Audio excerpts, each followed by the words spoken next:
Hello everybody and welcome back to Fantasy Football Fix. My name's FPL Phillips and this is your Game Week 14 episode of Eddie versus the Algorithm.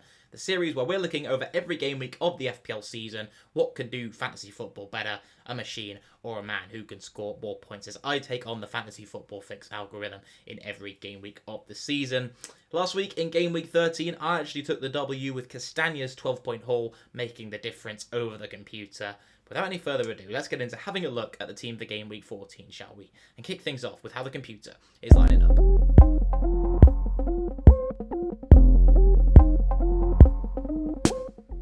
So no messing about then, in goal for the algorithm this week is going to be Raya, who looks like a pretty solid option to go for, and the clean sheet odds would suggest that as well.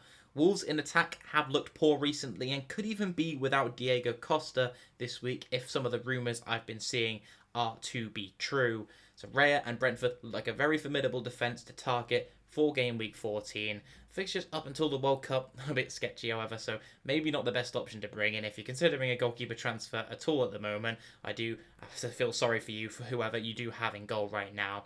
So no real need to make transfers across the goalkeeper area in my opinion. Raya looks like a very reasonable option to go for this week if you are on a free hit or something like that. And Raya's always in the save points and the bonus points as well, which is a big selling point of a goalkeeper you should consider when looking to bring one in or go with one on a wild card. In defence this week, we're going to see an actual double up of Brentford defence with Rico Henry coming into the 11 as well, who I've not really seen mentioned in FPL at all since the first couple of game weeks of the season, where Brentford were doing things like battering Manchester United.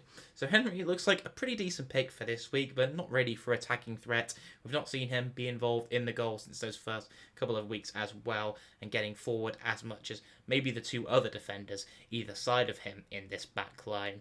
Trippier, I think you have to own him right now. Aston Villa at home looks a very nice fixture. Perhaps you wouldn't say as nice as maybe a couple of weeks ago when Villa was still under the management of Steven Gerrard, who they now, of course, are without, and bounce back from the firing of Gerrard with a pretty outstanding win over Brentford it was. Trent Alexander-Arnold is then the final defender. So you have to run Trippier at the moment. Rico Henry, I'm not really bothered about him either way. Trent Alexander-Arnold looks like a pretty reasonable option to go for against Leeds at home. Trent, with his history in FPL, it's very difficult to say confidently he's a bad option because he can always come out with a double-digit haul. He just needs that one attacking return and a clean sheet, which Liverpool could always get. They've been very rollercoaster at the moment with their form ups and downs, winning against Manchester City, then losing to Nottingham Forest is not what you would have predicted at the start of the season. But Trent could always be a good option, could always be a poor option. Really, at the moment, if you're considering transfer-wise, if you own Trent, you keep him. If you don't have him, no justification at all, really, for bringing him in my opinion. But looks like he could do reasonably well against Leeds, I suppose.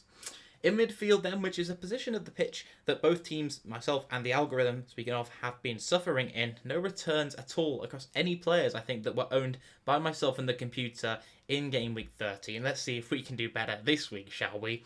Salah, Saka, Eze and Martinelli are the four in the midfield for the algorithm.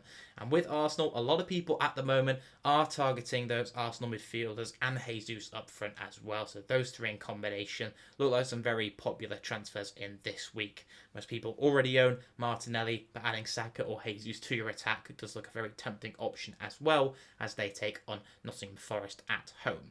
Salah is one who people brought in for the nice fixtures after he did well against Manchester City and has disappointed since then. He has scored midweek in the Champions League. Maybe he'll be able to run off that form into the weekend and grab something in that home game against Leeds at Anfield, where Liverpool's form hasn't been too great so far this season, actually.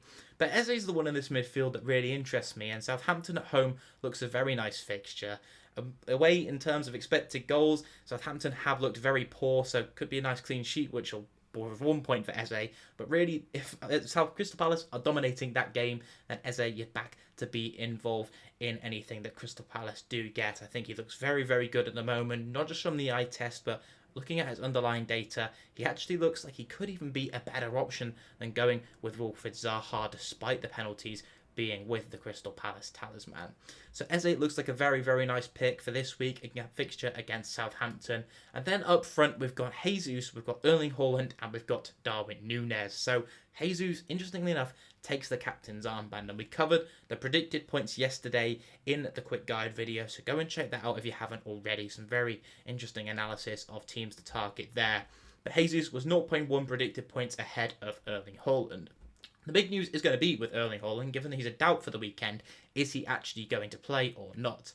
There's been some footage I've seen emerged of him hobbling outside wherever medical centre he was heading to, and then some news coming out later on that he has been cleared of any serious damage and did leave the medical centre unaided without any sort of crutches or ankle boots or anything like that. So I suppose there's some bad news and there's some good news. I don't imagine we're going to get anything too conclusive from Pep's press conferences. They don't tend to be the case.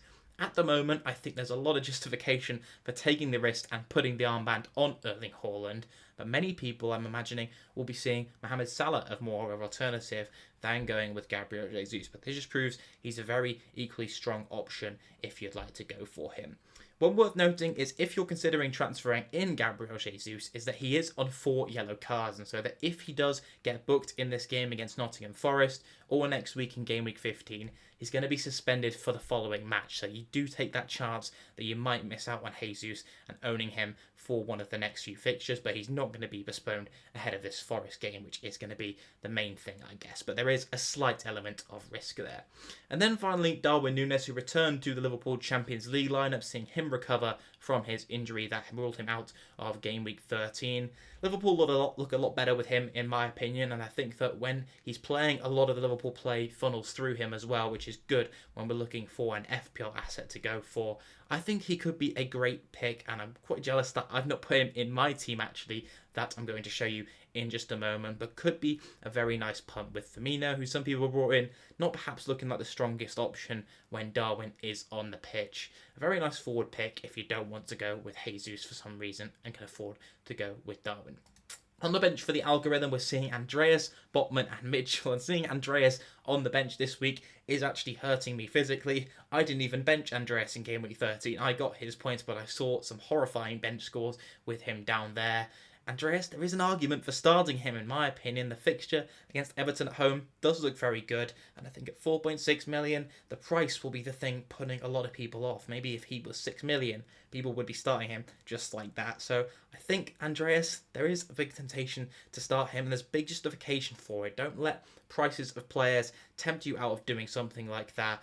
I personally would probably bench Jared Bowen for Andreas this week, despite Bowen being, over 8 million, whilst Andreas is nearly half the price of him. So, yeah, don't let price put you off making benching decisions. Look at the data, consider your gut feeling, consider your eye test, and go from that is my advice. But then looking at my team quickly and how the changes I have made lead my team lining up for this week. We've gone with Harry Kane up front, and I really just can't go without him, the current goal-scoring form he's in, scoring again in the Champions League. He's just been ticking over very nicely, and it's almost a guaranteed goal at the weekend when it comes to the Spurs fixture.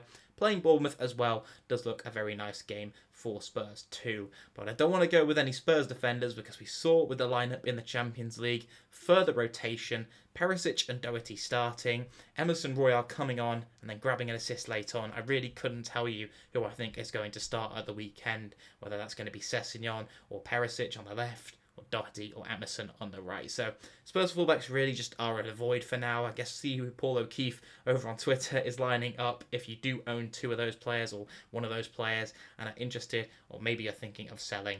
That is who I'd go for the predicted lineup because he normally gets it pretty reliable. So Spurs, Kane's the only one I'm touching at the moment. We've got Jesus and Haaland who still stay in the team, as do Martinelli and Saka. I've gone with Zaha just for the penalties and a little bit of a differential to go different from the algorithm. And then Almiron, who seems to be in very fine form at the moment, and I can't seem to be able to get out of my considerations for transfers this week. I've also lost Rico Henry and gone with Robertson instead. I know I've said Liverpool have been very shaky at the back, but I thought, you know what, I'll take a risk this week and I'll go with this double Liverpool defence and see what they can do for one more time. And Andreas on the bench for me as well. I've gone Dalot and Guehi just on the bench. If you're considering any cheaper defenders that you want to bring in this week, those two would be high on my priority of transfers. I think that United have looked much better at home recently, and Dalot's very involved going forward as well. And then Guehi or Anderson, whoever you can afford out of those two at Crystal Palace, looks great as well for the home game against Southampton, who, as I mentioned, have been very, very diabolical on the road when we look at XG recently.